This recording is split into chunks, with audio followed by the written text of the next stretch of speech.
Hai Tuan Muda Lovers, kali ini Mince mau melanjutkan ringkasan cerita sinetron Terpaksa Menikahi Tuan Muda episode 158. Namun seperti biasa, sebelum Mince mulai ceritanya, klik dulu tombol like, share, subscribe dan lonceng notifikasinya.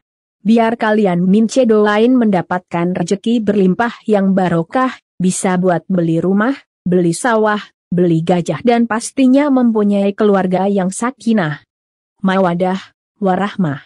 Amin. Sudah kan? Baiklah kalau sudah. Mince mulai ceritanya. Di episode kali ini diceritakan jika Reno yang sudah berhasil mergokin Nitu dan Kevin check-in di sebuah hotel, pulang dengan wajah marah. Ana pun yang datang bersama Reno lalu berusaha menenangkannya. Udah. Sabar. Namun Reno yang emang lagi kesal malah jawab. Gimana mungkin bisa sabar kalau udah kayak gini? Kejadiannya. Oma Rima dan Eyang yang kebetulan lagi duduk di ruang tengah jadi kaget dan langsung menatap Reno dan Nene sambil bertanya bingung. Ada apa sih ini? Pulang-pulang kok pada ribut. Reno pun jadi serba salah, antara ceritain soal kebusukan mamahnya atau tidak. Oma Rima pun jadi penasaran dan kembali tanya. Ada apa? Ada masalah apa? Ron jadi menghela nafas dan akhirnya bilang. Ini soal Mama, Oma. Tadi Reno sama Ene nggak sengaja pergokin Mama check-in hotel berdua bersama si Kevin. Oma Rima dan Eyang Marce tentu saja makin kaget. Astagfirullahalazim. Keterlaluan. Bikin malu.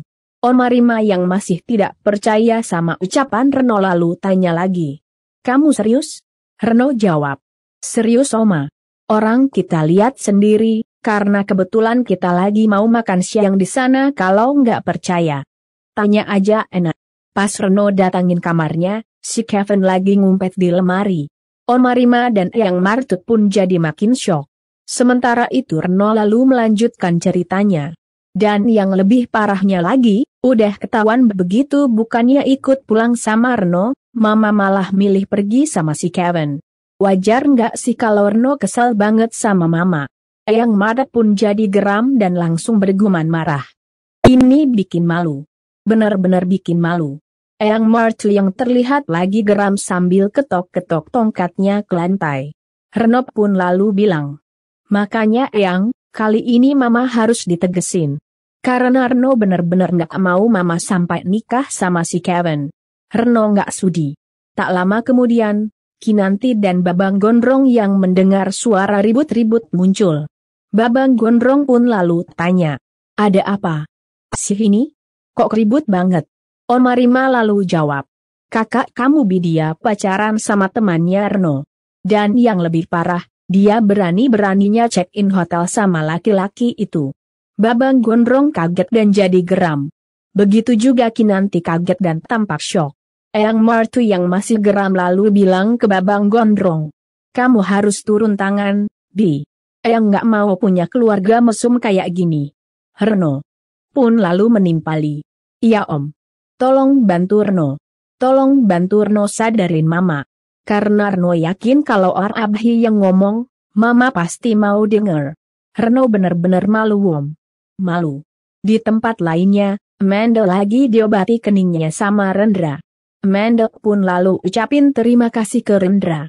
Rendra pun mengangguk dan kemudian menatap anak nakal yang sudah membuat Amanda terluka. Tuh, kamu lihat kan? Luka di keningnya Miss Amanda, sakit loh. Tapi dia nggak marah kan? Karena apa coba? Karena Miss Amanda baik dan sayang sama kamu. Jadi, mau nggak minta maaf sama Miss Amanda? Anak itu pun merasa terharu, dan dia langsung lari ke pelukan Amanda sambil bilang. Maafin aku ya Miss Amanda. Amanda pun jadi terharu dan balas peluk balik anak itu. Setelah itu Amanda pun lalu menatap Rendra sambil bilang. Thanks ya. Rendra sambil tersenyum manis mengangguk. Amanda jadi terhenyak melihat senyum manisnya Rendra. Amanda pun bertanya dalam hati. Kok aku jadi deg-degan gini ya? Ya iyalah. Pasti deg-degan. Kan namanya juga orang lagi jatuh cintrong. Iya kan guys? Di tempat lainnya, Si keong racun dan itu yang kini ternyata sudah berada di rumah Kevin lagi obatin luka di tubuh Kevin yang di episode sebelumnya dihajar sama Reno. Si keong racun dan itu dengan lebaynya lalu bilang, "Ya ampun, lukanya parah banget. Maafin aku ya Vin, gara-gara anakku kamu jadi begini." Si Borondong garing sambil sok menahan sakit lalu jawab, "Nggak apa-apa kok. Ini nggak seberapa." Si keong racun dan itu lalu memotong ucapan Kevin. "Tapi Reno itu keterlaluan deh. Bisa kan semuanya diomongin baik-baik tanpa kekerasan? Heran deh.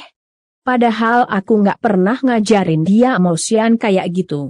Di saat yang sama tiba-tiba HP ini bunyi, ada telepon dari Oma Rima. Si keong racun dan Nita pun kaget dan bergumam kesal. Pasti si Reno udah ngadu nih, udahlah biarin aja.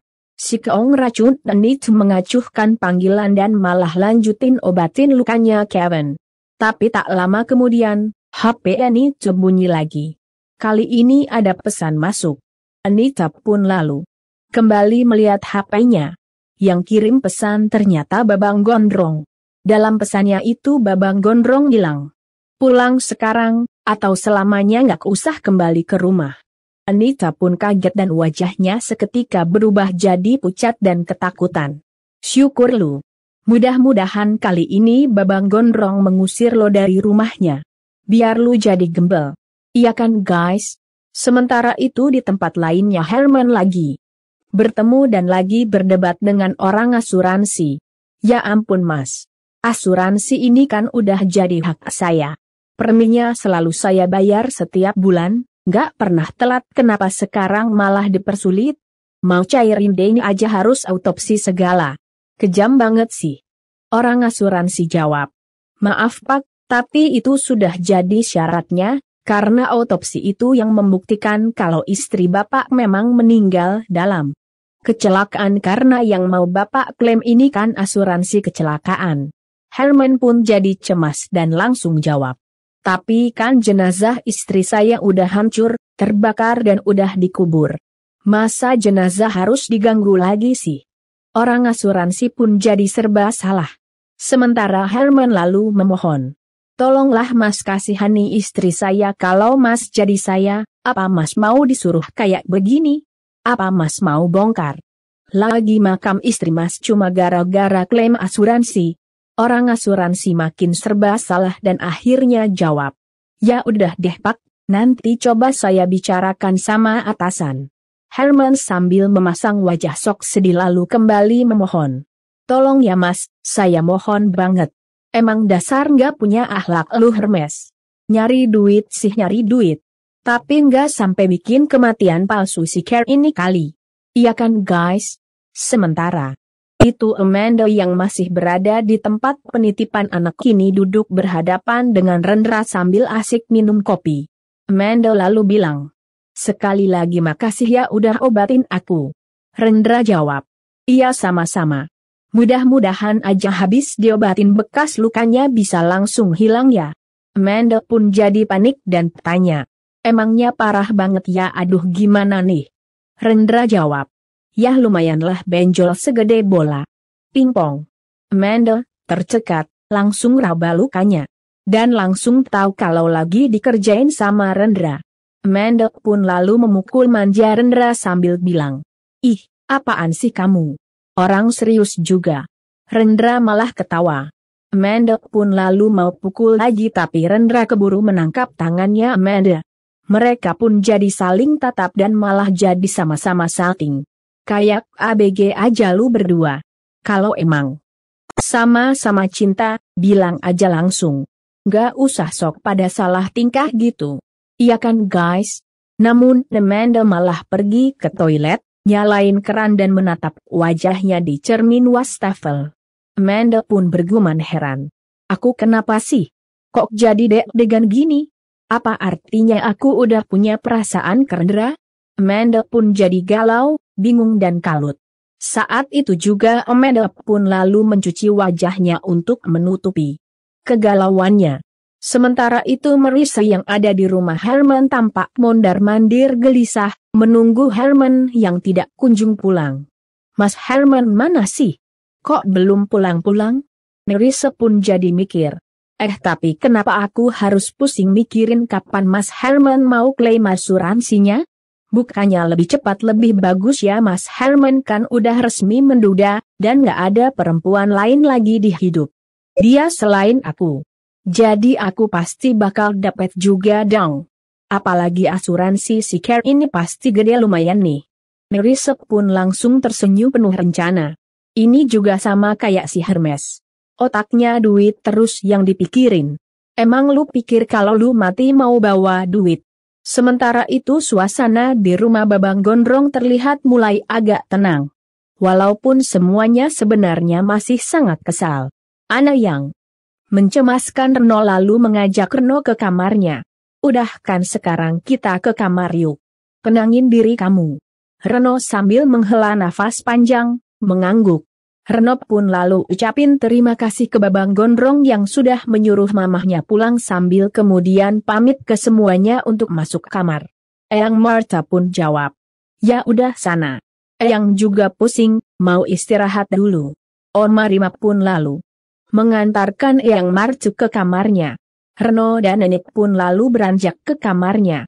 Kinanti juga lalu mengajak Babang Gondrong masuk kamar. Kita ke kamar juga yuk Mas, biar Mas Abdi bisa istirahat lagi. Namun Babang Gondrong yang emang suka darting dan jutek malah menjawab ketus.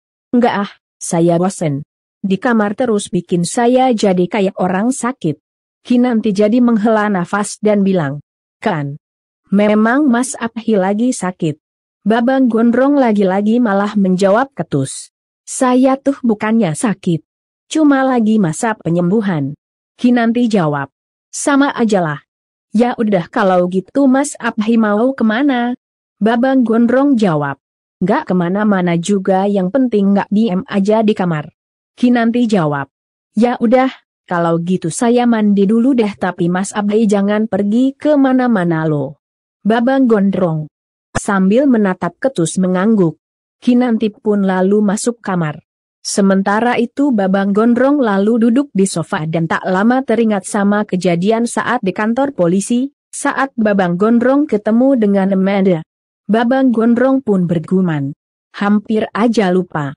Pasti kedatangan dia ke sana buat bersaksi untuk memberatkan hukumannya Radit. Di tempat lainnya, tepatnya di dekat pool kolam renang. David lagi duduk sendiri sambil termenung menatap kolam. Tak lama Babang Gondrong datang sambil jalan tertatih-tatih memakai tongkat. David pun tercekat dan jadi bertanya heran. Loh, tuan muda kok malah jalan-jalan begitu? Bukan seharusnya istirahat? Babang Gondrong jawab. Ada yang mau saya omongin sama kamu. Penting. David heran dan jadi penasaran. Soal apa tuan muda? Babang Gondrong jawab. Saya mau secepatnya kamu temui Amanda, dan bilang untuk jangan bersaksi melawan Radit. David tentu saja terkejut dan mau bertanya heran. Namun Babang Gondrong keburu memotong ucapannya David. Iya saya tahu tadi dia udah keburu dipanggil polisi, dan pastinya dia udah kasih kesaksian. Tapi selanjutnya, kalau dia dipanggil lagi, bilang. Jangan kasih kesaksikan yang bisa memberatkan Radit. David pun jadi bingung. Sementara itu Babang Gondrong lalu ngomong pelan, tapi tegas. Dan itu salah satu cara kalau dia mau menebus semua kesalahan dia sama saya. Kamu bisa kan? David pun jadi tertegun dan jawab. Baik tuan muda. Akan saya coba. Sementara itu Jumi yang berada di dapur tampak bernafas lega karena sudah selesai mengerjakan tugasnya, yaitu beresin dapur. Akhirnya kelar juga, saatnya bersantai. Jumi lalu ambil HP dan melihat-lihat Instagramnya. Tak lama Jumi melihat ada video viral. Jumi pun jadi penasaran. Wow, video viral apaan nih? Jumi pun lalu membaca judulnya. Tante digerebek anak kandung lagi sama berondong, wah kayaknya seru nih. Jumi pun lalu play videonya. Jumi pun jadi terbelalak kaget karena video itu ternyata video si keong racun yang lagi bersama si Borondong Garing digerebek sama Arno. Oh Mei sungguh terlalu. Tak lama Oma Rima yang mau ambil minum di dapur muncul. Oma Rima yang sempat mendengar ucapan Jumi jadi bertanya heran. Apanya yang terlalu, Jum? Jumi tercekat dan jadi gugup. Saat itu juga Jumi pun langsung sembunyikan HP-nya sambil berkata dalam hati. Waduh, gawat nih. Kalau Oma sampai tahu, disangka nenek lampir Jumi lagi yang ngadu. Mendingan diem aja deh, daripada Jumi yang kena. Rima pun jadi makin heran lihat Jumi. Ditanya kok malah diem. Apanya yang terlalu? Jumi pun lalu pura-pura blow on dan jawab. Bukan apa-apa kok Oma. Oma Rima malah berkata tegas. Jangan bohong. Tadi saya sempat lihat kamu pegang-pegang handphone di jam kerja. Ayo cepet ngomong, kalau enggak nanti saya kasih tahu Abhiloh. Jumi pun jadi ketakutan dan langsung bilang. Jangan-jangan Oma. Ya sih. Oma mah ngancemnya serem bener, dah. Ntar gajah Jumi dipotong gimana? Rima jawab makanya ayo cepet ngomong, ada apa? Jumi dengan sangat terpaksa akhirnya menunjukkan HP-nya ke Oma Rima sambil bilang. Tapi Oma jangan bilang kalau Jumi yang ngadu ya. Tadi itu Jumi lihat ini. Jumi lalu tunjukkan video penggerebekan Nita. Oma Rima pun jadi shock. Jumi malah nyengir dan berbisik. Udah viral, Oma. Oma. Rima pun jadi makin shock. Saat itu juga Oma Rima lalu ke ruang tengah sambil teriak-teriak memanggil Abhi mana. Abhi. Abhi. Jumi ikutin Oma Rima dari belakang. Tak lama Babang Gondrong yang habis dari kolam renang muncul, jalan pakai tongkat dan langsung bertanya heran. Ada apa Oma? Di saat yang sama Ayea Mortu dan Kinanti yang juga mendengar suara teriakan Oma Rima muncul. Kinanti pun lalu ikut. Tanya. Oma kenapa? Oma Rima sambil menunjukkan HP-nya Jumi lalu bilang. Lihat ada video kakak kamu yang viral. Babang Gondrong, Kinanti dan Eyang Marta kaget dan jadi shock. Eyang Marta pun langsung bergumam marah. Ya ampun. Benar-benar bikin malu.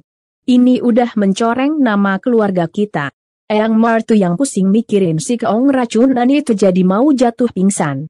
Untungnya Jumi dan Kinanti buru-buru menangkapnya. Sementara itu Babang Gondrong kembali melihat video viral si keong racunan itu dengan wajah geram. Oma Rima pun lalu tanya. Bisa nggak sih video ini dihapus di internet? Bisa kan Bi? Pasti kamu punya pegawai yang ngerti kayak gini kan? Iya kan?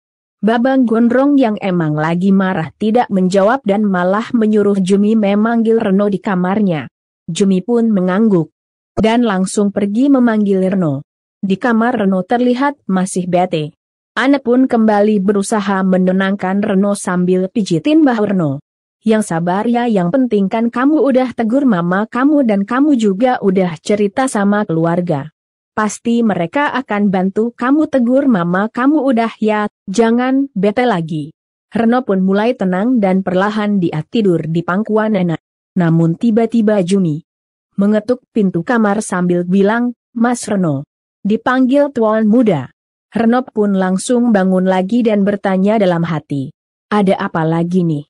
Reno pun lalu bergegas keluar kamar. Ana yang melihat semua itu hanya bisa menghela nafas panjang. Baru aja mau santai, udah ada masalah lagi. Di tempat lainnya, Mary semayah nungguin Herman. Tak lama Herman pun datang. Mary lega dan langsung bangkit. Hampiri Herman. Gimana mas? Udah selesai klaim asuransinya? Herman dengan wajah letih, lesu, lelah dan letoi lalu jawab. Belum, katanya mau diurus dulu. Mary pun jadi kecewa. Sementara itu Reno yang kini sudah berada di hadapan Babang Gondrong, Eyang Marta, Oma Rima dan Kinanti lalu tanya ke Babang Gondrong. Manggil saya? Babang Gondrong menatap tajam Reno sambil kemudian memperlihatkan video viral di HP-nya Jumi. Reno pun jadi melihat video saat dirinya lagi gerebek mamahnya dan akhirnya berantem sama Kevin. Astaga, kok bisa ada video ini? Babang Gondrong yang emang lagi geram malah balik tanya. Kok bisa? Kamu dan mama kamu itu nggak bisa ya berhenti bikin malu keluarga. Reno tercekat dan mau memberikan pembelaan. Namun Babang Gondrong keburu memotongnya sambil kemudian langsung ngomelin Reno. Saya nggak mau tahu.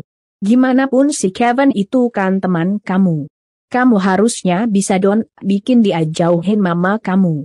Di saat yang sama si keong racunan itu akhirnya sampai rumah. Babang Gondrong, Reno, Kinanti, Eyang Marta, Oma Rima dan Jumi pun tercekat dan serempak menatap si keong racunan itu. Namun maaf ya guys, ringkasan cerita terpaksa Mince akhiri dulu sampai di sini. Kira-kira apa ya yang akan dilakukan Babang Gondrong, Reno, Oma Rima dan Eyang Marta terhadap si keong racunan itu yang video penggerebekannya sudah viral dan pastinya bikin malu keluarga Sudirja? Mince tunggu jawabannya di kolom komentar. Dan buat yang baru gabung, sekali lagi Mince ingetin. Jangan lupa klik like, share, subscribe dan lonceng notifikasinya. Biar kalian Mince doain mendapatkan rezeki berlimpah yang barokah, bisa buat beli rumah, beli sawah, beli gajah, mempunyai keluarga yang sakinah, mawadah, warahmah dan pastinya nggak akan ketinggalan update cerita sinetron terpaksa menikahi tuan muda.